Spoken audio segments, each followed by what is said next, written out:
Monsieur le Commissaire, Monsieur le Secrétaire. Thank you, Commissioner, Secretary General.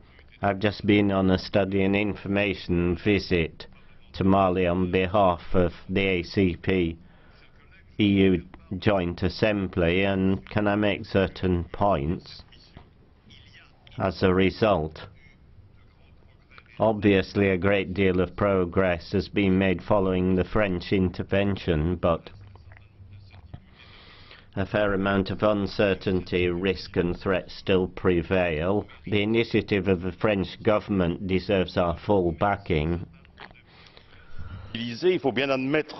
And even though some European countries were mobilized, their commitments are often less than is needed and are sometimes airy-fairy words.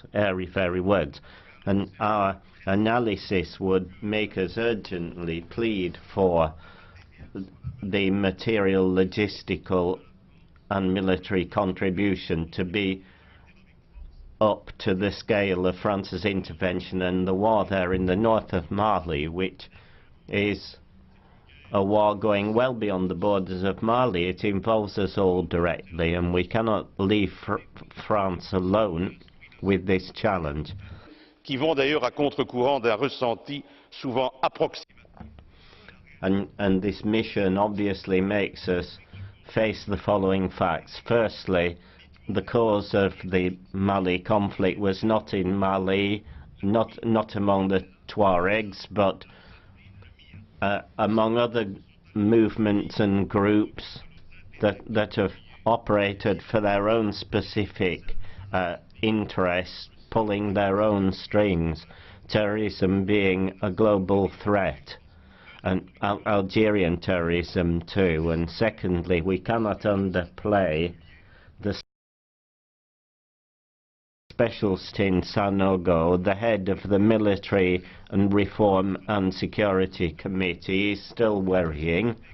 His mandate and visibility has been very unreasonably given to him, and he could be a great bother.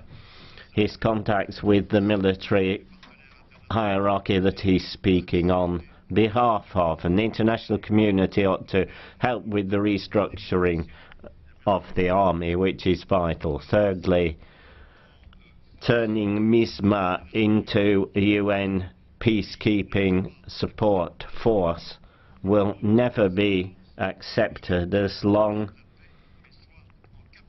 as it is not just doing peacekeeping but peacemaking, and we would insist that the mandate of MISMA, the new mission, should allow strong intervention with proper, if necessary, use of force. So to increase the UN mandate is vital. Fourthly, as the French defense minister said the other day, as quickly as possible we must commence the political process, and this is right, based on three requirements: organisation of speedy elections rather than leaving room for excuses to delay those elections, and the government programme, I think, is good in its timing.